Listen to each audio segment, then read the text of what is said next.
Dinos tu nombre, desde cuándo llegaste a México y por qué llegaste. Bueno, yo soy Gabriela Pérez Guerra, estoy en México desde el 2 de octubre de 2018, Ujú, también una fecha ujú, muy emblemática para este país. Y estoy aquí por que la vida digna y la libertad en mi país de origen, que es Nicaragua, no era viable ya en ese momento y sigue siendo inviable, ¿no? Entonces, por motivos de amenazas y del ejercicio de mi profesión, que es comunicadora social, me vi obligada a salir del país. o sea, tu vida ya estaba en riesgo. Totalmente, Ajá. no había forma alguna. En Nicaragua, en abril de 2018, hubo una explosión social que fue escalando el nivel de violencia y de brutalidad con la que el gobierno de Ortega eh, hizo frente a estas posturas de la población que estuvimos en la calle. Eh, y ya después era totalmente, para mí, increíble todo lo que vi, ¿no? Nunca pensé que eso lo iba a ver en un país como Nicaragua, con una historia muy compleja y lo peor de todo, una historia que en ese momento denotó para mí que no habíamos aprendido nada como sociedad, ¿no? Vi cosas impresionantes como la quema de una casa con una familia entera adentro, 2 bebés incluidos, Ujú. este hecho perpetrado por paramilitares de Ortega. Vi cómo rafagueaban una iglesia con estudiantes adentro y el cinismo de cómo mandaron a que esas balas dejaran de salir de las armas Ajá. para que salieran periodistas Oh. y que después siguieran. En ese día de esa rafagueada de iglesia hubo 2 estudiantes asesinados y Y la tú, vida siguió. ajá, y a ti particularmente, ¿qué momento dices, ya te tocó a ti algo ya personal? Bueno, mi esposo y yo teníamos como un proyecto de un canal en YouTube y hacíamos como mucho análisis coyuntural, ¿no? Nacional e internacional de lo que estaba pasando en la región. Y en abril de 2018, cuando pasó todo esto, el canal se convirtió en un espacio donde las madres buscaban a sus hijos desaparecidos por la Ok, dictadura. O ajá, sea, ya en ese momento. ya, Entonces, de repente, también comencé a recibir amenazas muy serias que iban desde te vamos a meter presa hasta violaciones múltiples y hasta desaparición forzada, ¿no? Entonces, eh, traté de soportar todo lo que pude. Ya para mí, el momento en que dejé de ser yo fue con la quema de esa familia. claro. Eso fue impresionante para mí y dije, ¿dónde estamos? ¿Qué está pasando? ¿No? Y después hubo una reunión familiar y bueno, la familia dijo, es momento de salir. Yo en ese momento ya no dormía, no comía, no porque no había comida, sino porque era imposible, mi cuerpo no podía con eso. Y bueno, la salud decayó, física, mental. Y yo en ese momento también estaba de voluntaria en la Embajada de México en Nicaragua. Ah, ya. Y este señor diplomático al que le debo toda mi vida Ujú, y que desafortunadamente perdimos como toda la comunicación, me mandó a llamar. Fui a la embajada, era mi jefe en ese momento, ujú.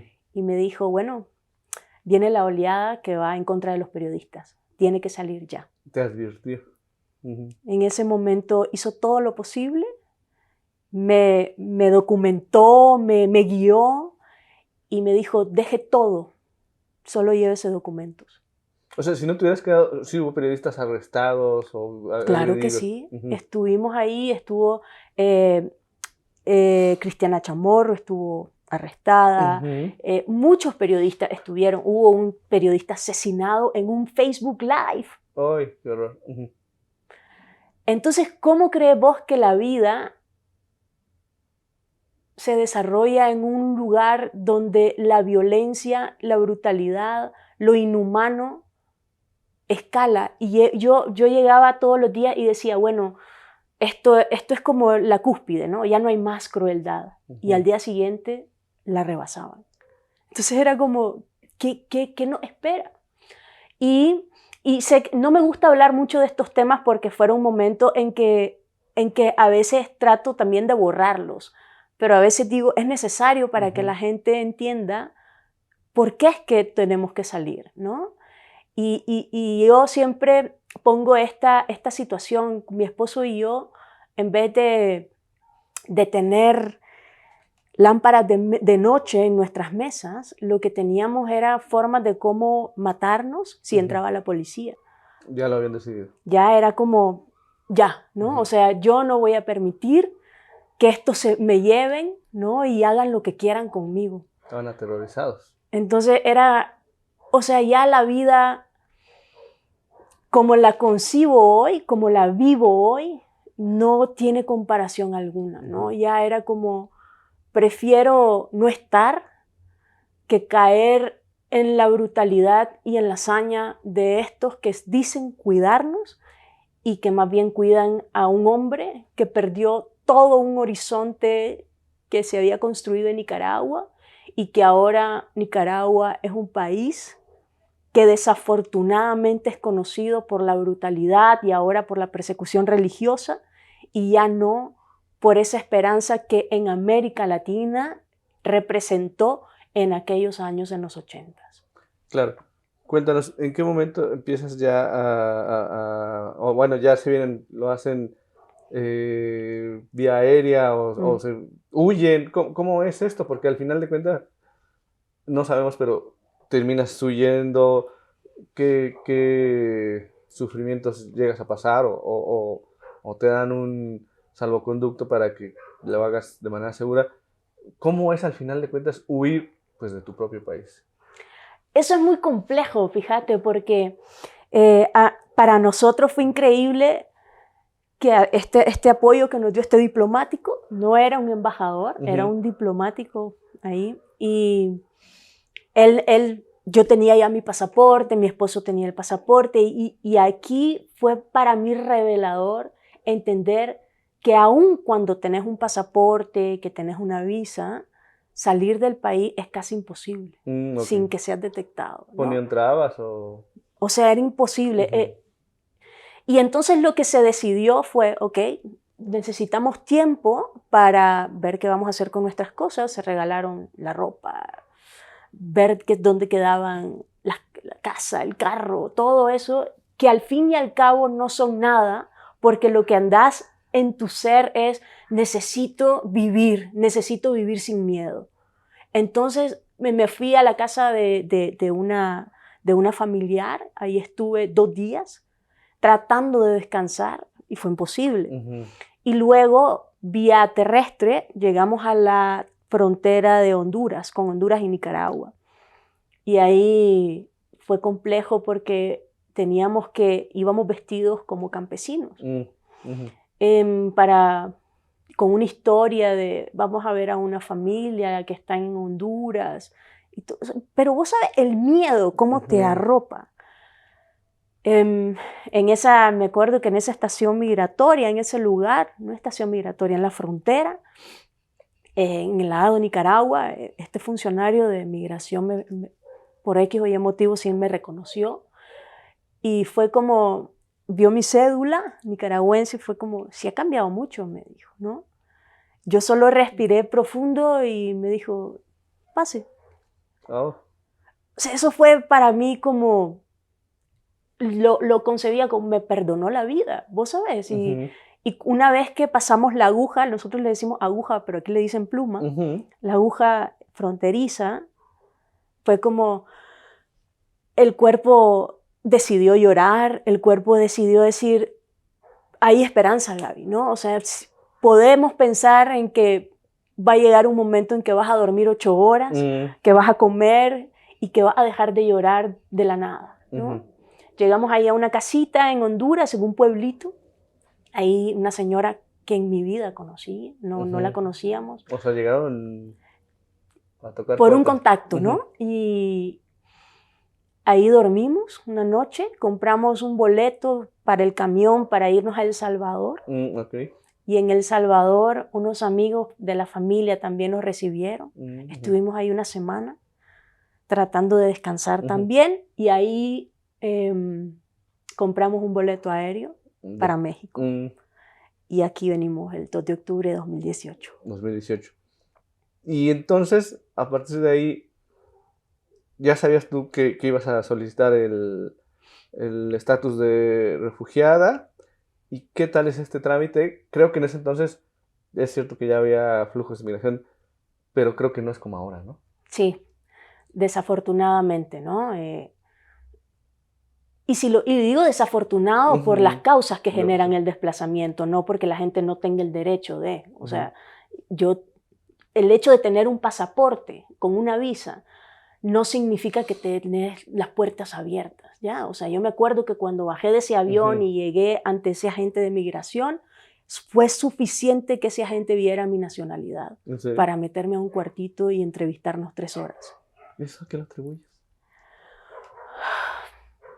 Siento que hay un tema aquí bien complejo con los países que conforman América Central, ¿no? Hay mucho desconocimiento y muchos estereotipos de lo que significa ser una persona centroamericana, ¿no?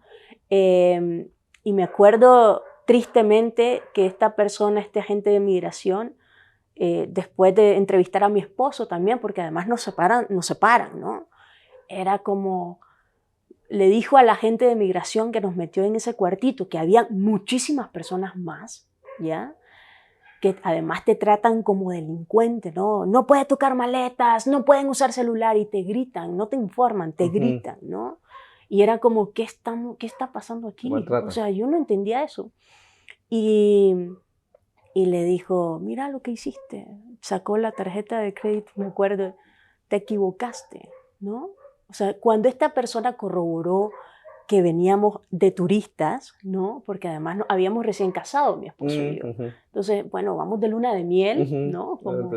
Era el pretexto. Yo ya conocía México, cuando cumplí 15 años pedí venir acá y ya conocía. Entonces, el de migración me decía, ¿a dónde tienen pensado ir? Y dije, voy a ir a las Trajineras, a Xochimilco, quiero ir a las pirámides, a Teotihuacán. Y era, bueno, sí, saben, ¿no? Entonces... Y lo impresionante fue para mí que estos agentes de migración nos dijeran después de 3 horas y de esa dureza fue, bienvenidos a México. Yo así fue como entendí, wow, sí, la violencia de Nicaragua la dejé allá, pero aquí voy a experimentar otra. En ese momento lo entendí. No fue tu bienvenida. Esa fue, pero ojo, no me arrepiento. Eso para mí es como un alimento de si es posible cambiar cosas, ¿no? Pero sí, y yo ya tenía claro que venía a pedir la condición de refugiada en este país. Lo que no sabía era cómo era el tiempo proceso. Y el trámite, ¿no? No sabía nada de eso. ¿Cómo ha sido esto? ¿Cómo son tus primeros días, semanas, meses en México y el trámite? La primera semana que venimos aquí, yo lo ocupé para dormir.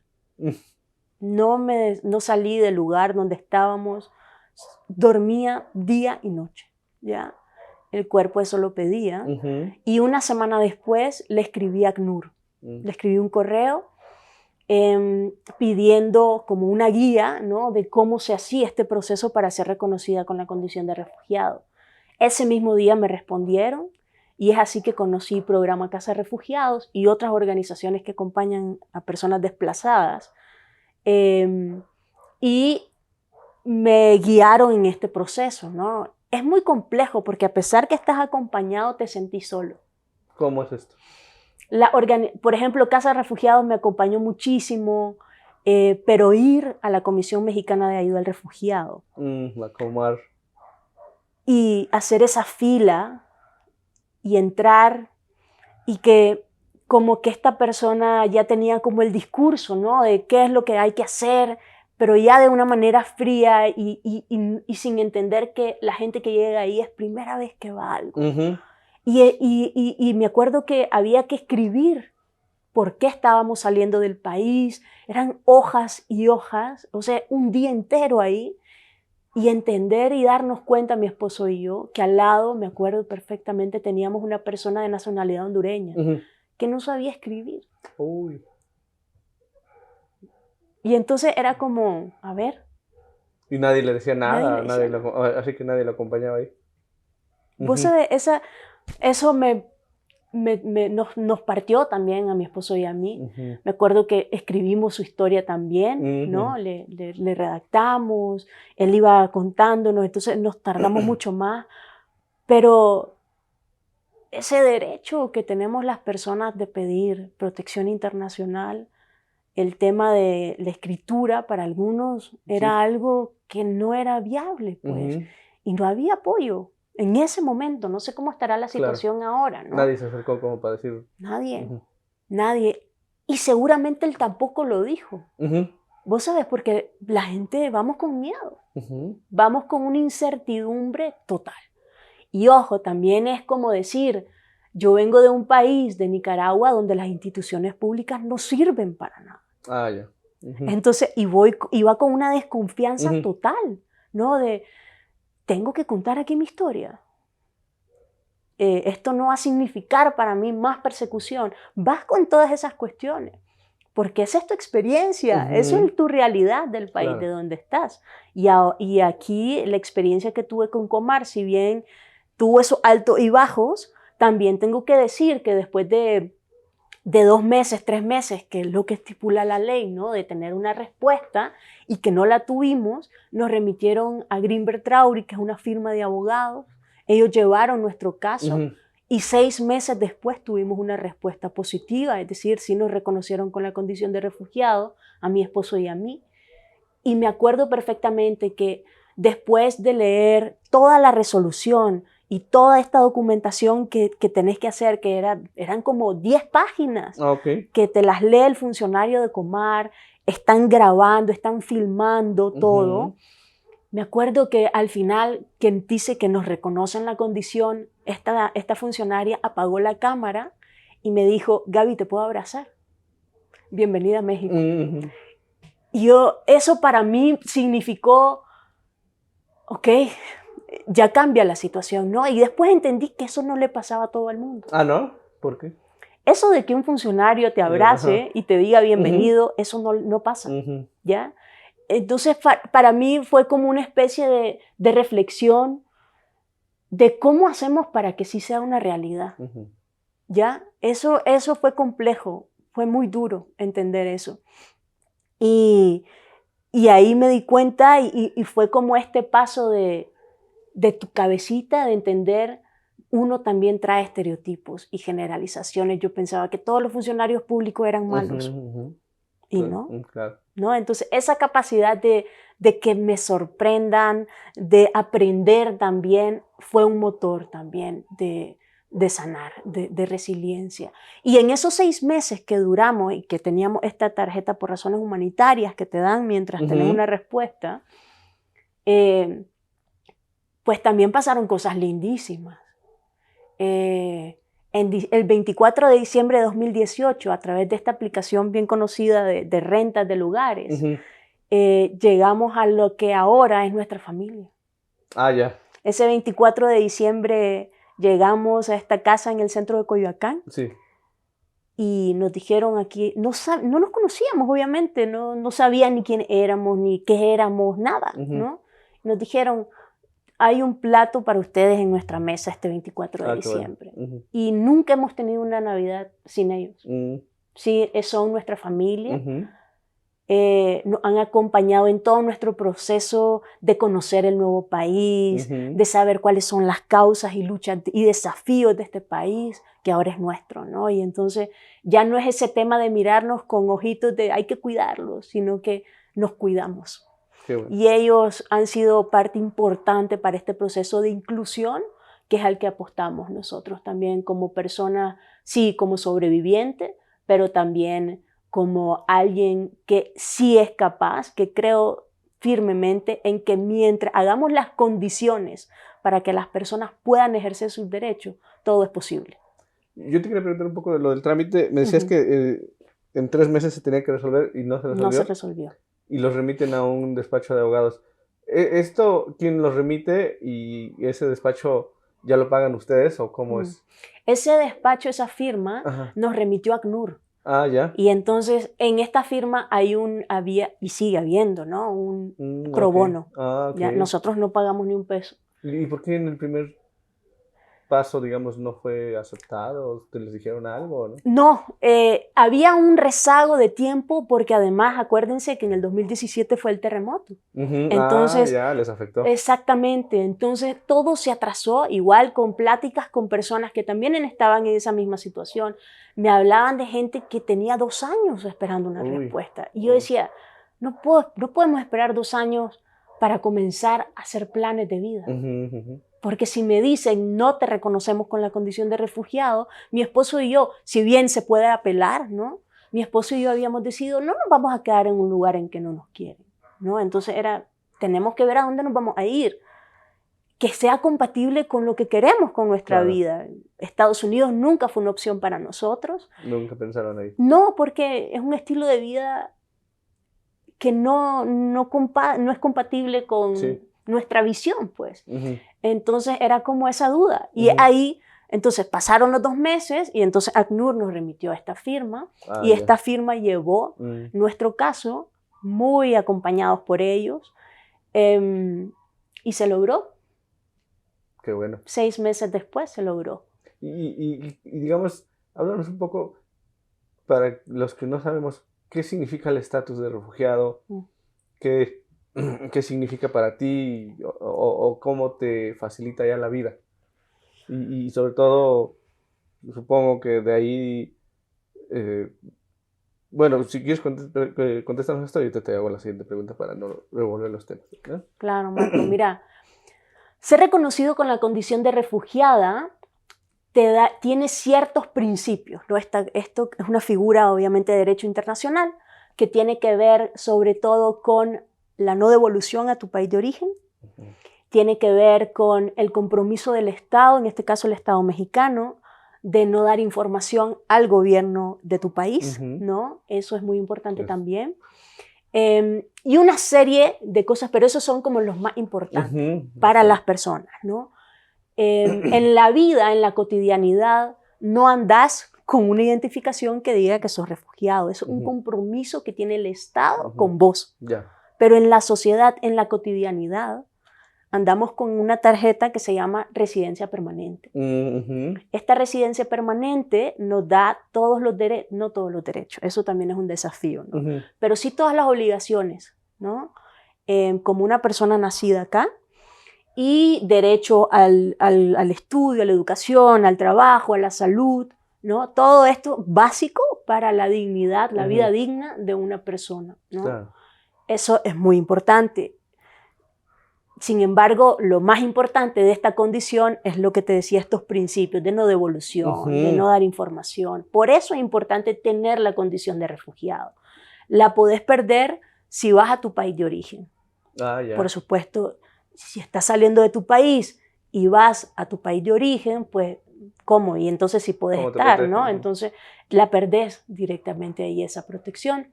Obviamente para mi esposo y para mí, regresar a Nicaragua no es una posibilidad, ¿no? No es algo ni siquiera que pensemos. Pero sí, pero en ese proceso, digamos, en nuestro caso, que de 6 meses, pues te voy a decir que teníamos esta tarjeta por razones humanitarias que también te da el derecho a la salud, a la educación, al trabajo, pero generalmente los empleadores no hacían caso a eso, ¿no? Era como, además de que desconocían esta figura, la humanitaria. Exactamente, era como, pero ¿qué me hace cerciorarme y que te vas a quedar? O sea, o sea, entonces era complejo. O sea, sí te dicen eso. Sí, o sea, sí, llegaste a buscar chamba y te decían... Exactamente. Esto no. Además, que ni siquiera conocían esa tarjeta, ¿no? Entonces sí es... Y además, alegar ignorancia ante la ley es como... No se puede. Claro, claro. Y más si son un empleador, ¿no? Pero bueno, tampoco era como la fuerza que tenía como para, a ver, estoy conociendo este país, ¿no? Y en esos 6 meses, con esa tarjeta por razones humanitarias, si bien estábamos buscando trabajitos para obviamente subsistir, el tema es que también las maletas están intactas. O sea, ahí están las maletas intactas, pensando, yo no puedo sacar eso, no puedo sacar la ropa, no puedo acomodarla en el closet porque no sé si me voy a quedar. Una especie de zozobra. Claro, una incertidumbre total. Y en ese tiempo, ya estando en México, ¿llegaste a sentir alguna amenaza, algún tentáculo del gobierno nicaragüense o ya por lo menos eso te lo quitaste de encima? Eso no pasó en esos 6 meses, ¿no? Porque además ni siquiera tenía redes sociales, la Mm, había cerrado, ujú, todo, todo, yo no quería saber nada, ya. ¿ya? Ujú, No quería saber nada de amenazas, ujú, pero yo dejé de escuchar noticias de Nicaragua ya. 2 años después. Ujú. O sea, yo me informaba de lo que pasaba en Nicaragua y no de lo que pasaba en México. Ah, ya. Y ahí fue como, no, no, Gaby, tu casa es esta. Hay que aprender qué está pasando en este país, porque este es tu país ahora. Sí. Eso me sirvió muchísimo también. Y fue como entenderlo, ¿no? Pero bueno, yo creo que era natural, ¿no? Porque es lo que te quería yo preguntar. Digo, tienes ya un estatus de refugiada, puedes trabajar, ya es tu país, pero pues al final Nicaragua es tu tierra, ¿no? ¿Cómo se vive ese proceso? No sé si hay una especie de, si se puede decir así, luto o algo así. Y sobre todo, supongo que y sería muy natural que piensas que en algún momento dado pues puede cambiar la situación y hasta pudieras regresar. ¿Cómo se vive este proceso para ti, con todo y que ya tienes este estatus de refugiada, pues que te da este derecho al trabajo, a la salud, ¿no? Pero ¿cómo se vive este proceso estando fuera de tu país, ¿no? Que es lo que al final también viven pues los migrantes, ¿no? A lo mejor con otro estatus, pero pasa también. ¿Cómo es en tu caso, Gaby? Fue un proceso bien complejo y pesado emocionalmente. Ujú, Como te decía, yo escuchaba las noticias y veía las noticias de Nicaragua todo el tiempo, mañana, tarde y noche. Casi ujú, no dormíamos tampoco mm. viendo qué pasaba, Estás porque sí, era impresionante, porque además teníamos amigos que estaban privados de libertad, que la oh, dictadura los había también lo sacado. sufría. Entonces yo tenía esa sensación esa idea de, ¿cómo es posible que yo ose a reírme si tengo amigos que no lo lograron? Te pesaba. Me pesaba comenzar a planear, me pesaba disfrutar algo de la vida, me pesaba. Y eso pasó por 2 años. Ya era como, no, si bien no estoy privada de libertad en Nicaragua, pero yo tengo que acompañar a los presos políticos. Eso era para mí fuerte, ¿no? Me sentía culpable por estar libre, por tener mi derecho a la libertad, me sentía culpable. Y después de cierto tiempo y de comenzar a hacer una reflexión también muy interna de qué era lo que quería de mi vida, o sea, si ya había logrado salir y ya tenía esta condición de refugiada, ¿cómo iba a reivindicar mi vida? ¿Cómo iba a ganarle yo a la dictadura? Ujú, Y, y entonces dije, bueno, pasé por todo este proceso de revalidar mi conocimiento, mi prepa, bueno, aquí la prepa, sí. ¿no? Pero en Nicaragua no hay prepa, pero sí la primaria, secundaria, Ujú, revalidar mi diploma de licenciada en comunicación social, ujú, todo ese proceso lo llevé porque dije, eh, yo tengo que ganarle a este maje, ¿no? A este maje es como este cuate, ¿no? Este, y nada, hice todo ese proceso de revalidación y aún con el miedo de no dar la talla, ¿no? Laboralmente, dije, tengo que recuperar esa confianza. Entonces opté por un voluntariado en ujú. una organización mexicana también que se llama Asylum Access. Ok. Ahí estuve 6 meses de voluntaria, Ujú. en el área de comunicación, en redes Ah, qué bien. Ujú, sociales. Me acompañaron de una manera impresionante y entendí que sí, la formación, el conocimiento que traía también era viable con el que estaba acá. Y una semana antes que terminar ese voluntariado, Casa Refugiados sacó una vacante de acción comunitaria. ujú, Y dije, y ellos, los de Asylum también, dale, arriesgate, Gaby, ujú. vamos. Y apliqué. Ya en el 2024 voy a cumplir 4 años siendo Ah, parte del equipo de Educación para la ujú. Paz de Casa Refugiado. Ah, qué bien. Y que ese proceso me ha servido a mí para resignificar y reivindicar los espacios. Porque yo llegué a Casa Refugiado pidiendo ayuda. Ah, o sea, ahí fue tu primera. ¿Y ahorita qué es lo que haces? ¿Y cómo te sirve? pues sobre todo para entender el tema? Mira, ahorita soy parte de este equipo de Educación para la Paz de Casa Refugiados, que tiene que ver obviamente con temas de cultura de paz, no violencia, y yo me encargo de algo que denominamos como educación para la inclusión, que es el trabajo directo con las personas desplazadas, que es como un trabajo de asumir causas, de ver cómo queremos reivindicar también nuestra cultura y nuestros países. Porque así como vos, Marco, me decías, sí, que Ortega, ¿no? Todo lo que pasó, pues nuestros países no son los gobiernos. Nuestros países son nuestra comida, nuestra cultura, nuestros bailes, son nuestras luchas personales, pero también colectivas, que no son representadas, en mi caso, por el gobierno de Nicaragua. Y lo digo gobierno por respeto a ustedes, ¿no? Porque yo todavía no entiendo muchísimas cosas de lo que está pasando. El nivel de brutalidad no lo entiendo. Pero sí, también reivindicar eso, nuestras raíces, el ejercicio de nuestros derechos, el recuperar nuestra condición humana, no únicamente la de refugiados, ¿no? Porque en ese proceso también perdés eso, hasta tu nombre. En esta organización, a esta institución van los refugiados, ¿no? Así, vaya, no te llaman por tu nombre, ¿no? Uy. Entonces, es complejo. Y entonces, en este proceso de reivindicar, que conmigo fue compatible, porque decidí que ganarle a la dictadura significaba, para mí, era no perder mi capacidad de sonreír ni de soñar. No perder mi capacidad de hacer mis planes, mi sueño en esta casa ahora, no en la que me vio nacer, pero que en esta que ahora es mi casa. Claro. Y que, para bien o para mal, yo soy libre. Ese hombre que está allá en Nicaragua no lo es. Ese hombre no puede salir a la calle. Yo sí puedo, yo ya le gané. Yo ya le gané. Entonces eso para mí es importante y tenerlo como claro de lo mejor y la forma de reivindicar esa experiencia muy fuerte y que sí ha influido en mi forma de ver la vida, es la de no parecerme ni un poquito a aquello que me hizo tanto terror. Y eso es una lucha también personal, de despojos, de estereotipos, de muchísimas cosas, de arrancarme ideas que pensaba que eran las correctas.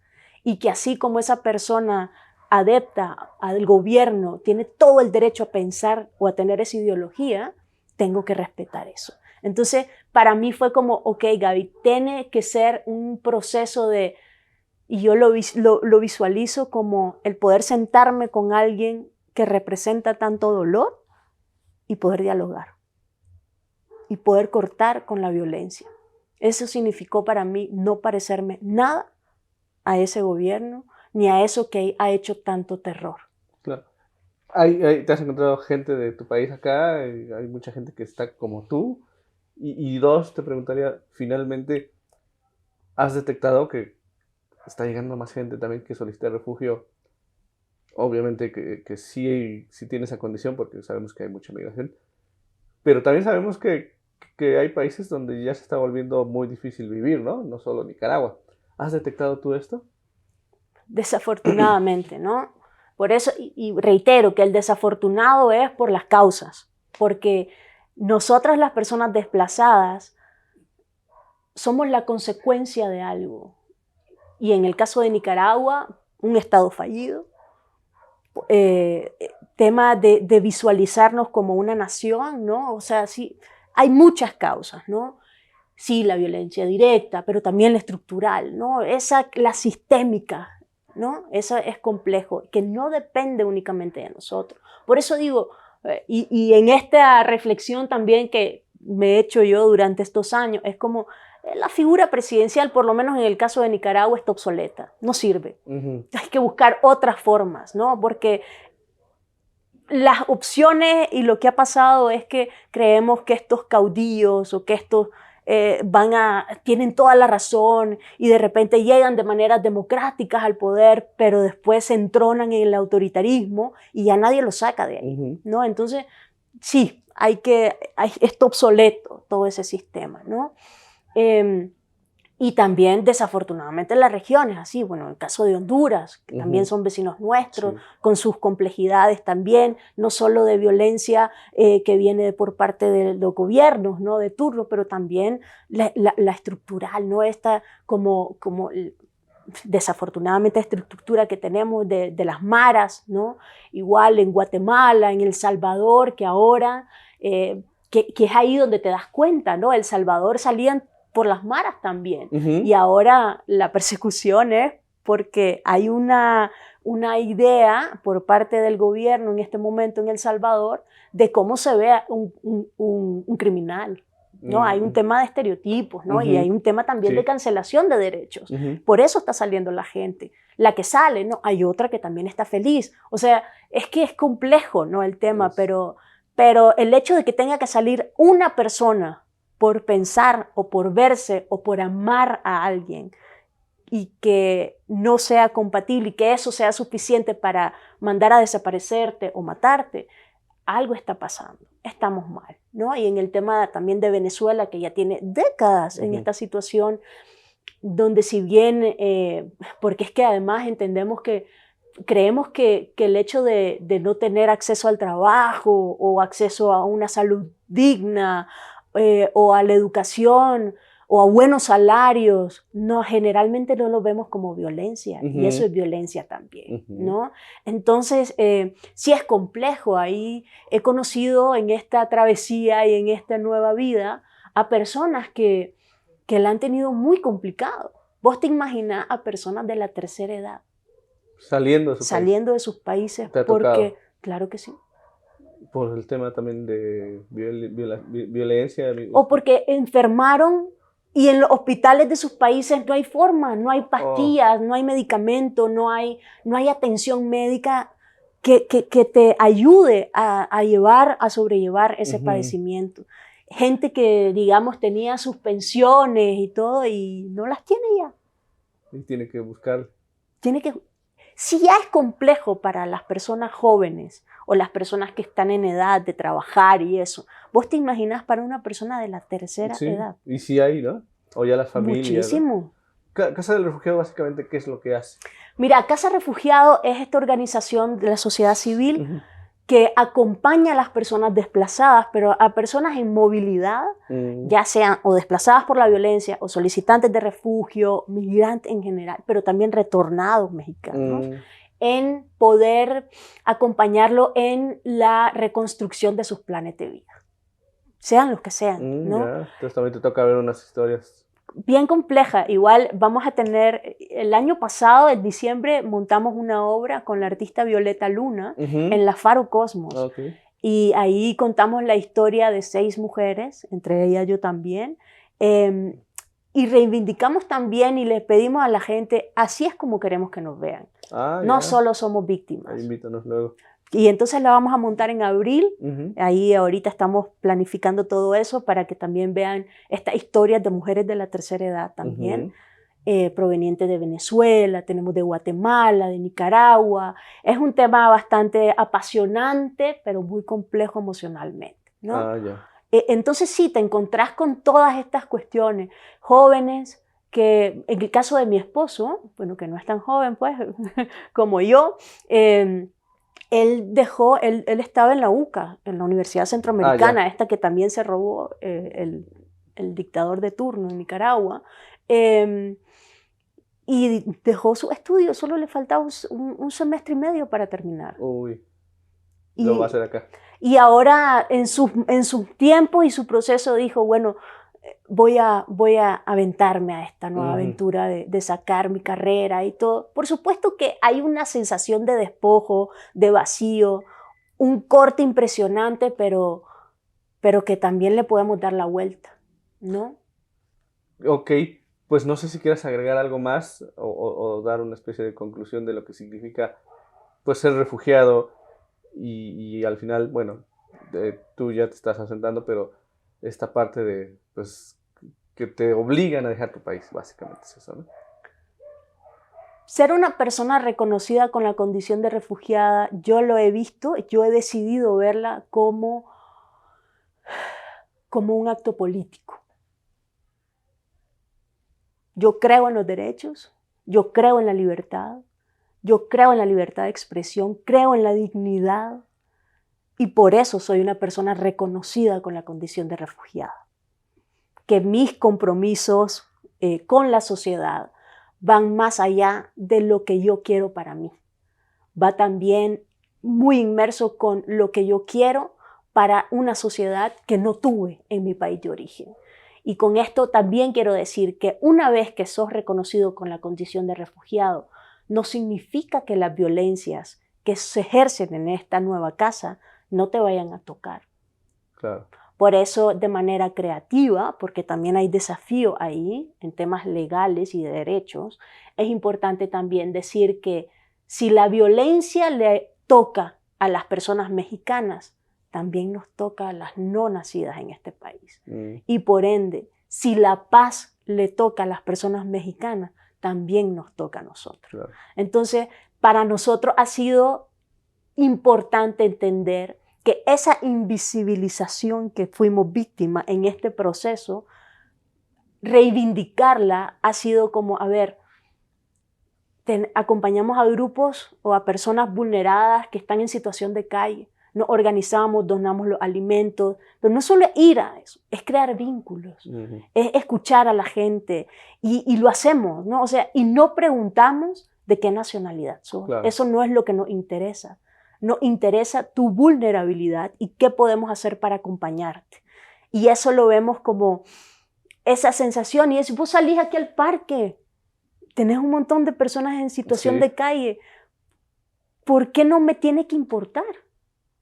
¿Por qué creemos que el hecho de no nacer en este país significa que no nos tiene que doler? Claro. Por supuesto que nos duele, todos somos seres humanos. En ese sentido, pues, es recuperarnos esa condición de ser humano con el ejercicio pleno de nuestros derechos, o por lo menos con la lucha de que esos ejercicios sí sean viables en un país que, si bien no nos vio nacer, es nuestra casa y somos parte de esta sociedad también. Y queremos ser también propuestas y alternativas para acompañar los procesos de cambio también que hay en este país. Ojo, cambios comunitarios, cambios que tienen que ver con la cotidianidad de las personas, ¿no? Y yo no digo que este proceso sea fácil, pero esto es lo que la vida me ha dado. Y con esto yo he recuperado mis ganas de ser feliz. Y yo quiero seguir viviendo. Y yo quiero seguir apostando por la libertad. Y eso es lo que yo hago también aquí en México. Apostar y decirle a Ortega, yo ya te gané, hermano, y ya te perdoné.